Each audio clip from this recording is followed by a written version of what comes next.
announced 10 people were the initial announcement that went to the press. I was one of the 10, and my telegram of acceptance got back to Washington first.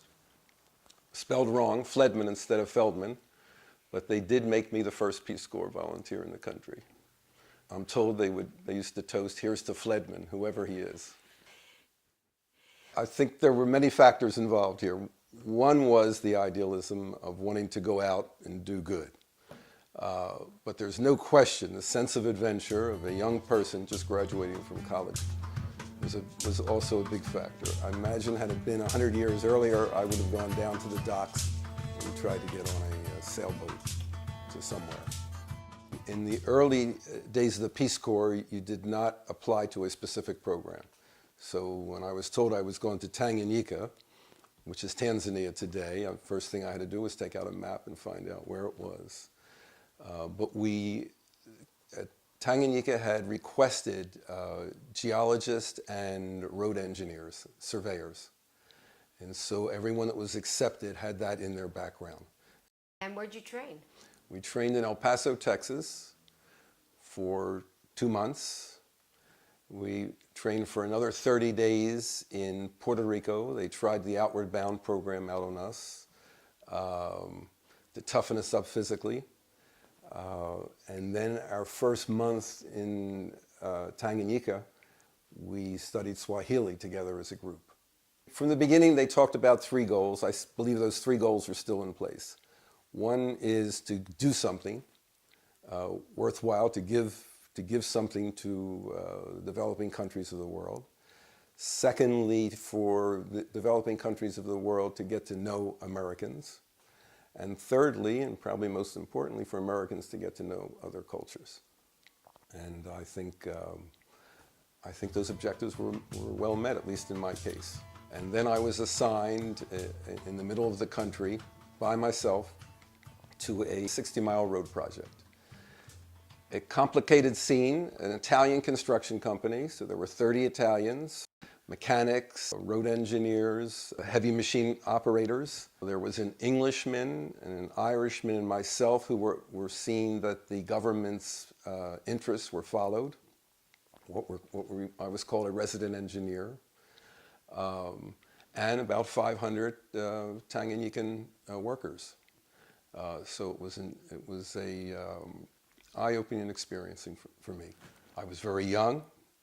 I was an engineer in education only.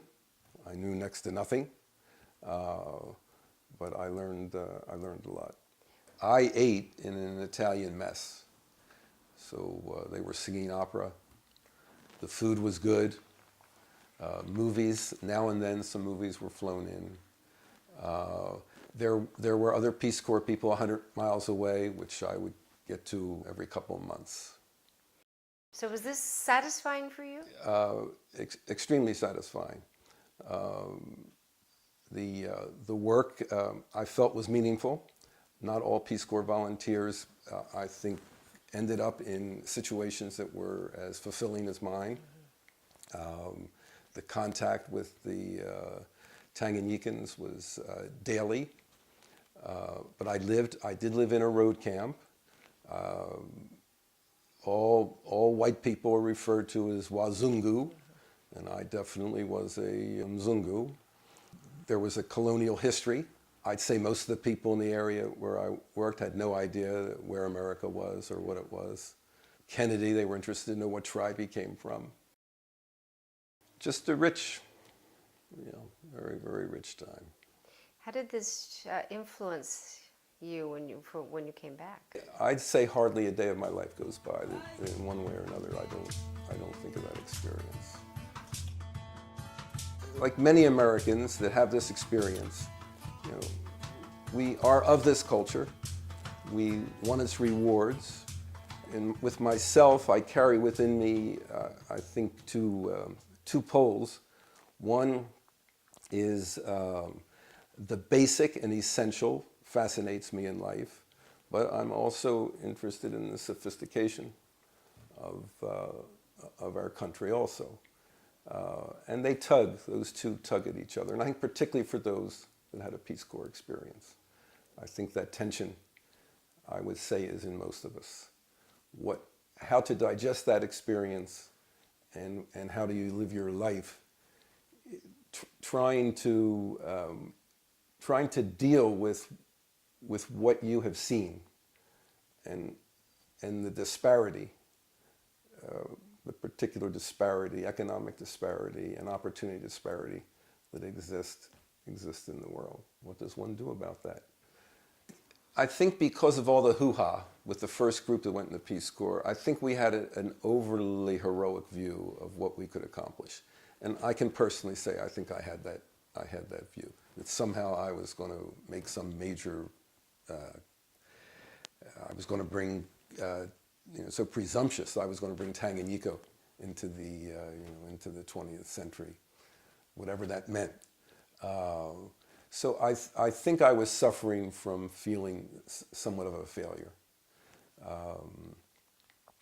And then what was I going to do with the rest of my life?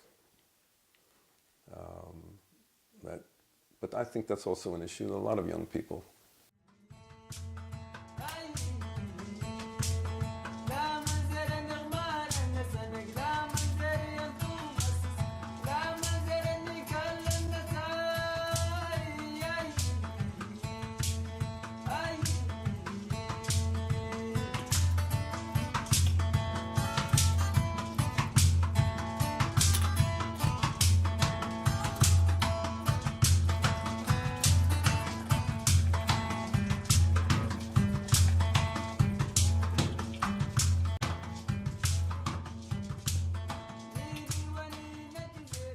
Igeisha, Igeisha, Igeisha ganaho, Igeisha naho, Kwilima, Kulima, Kwilima, Kwigasha Gugali.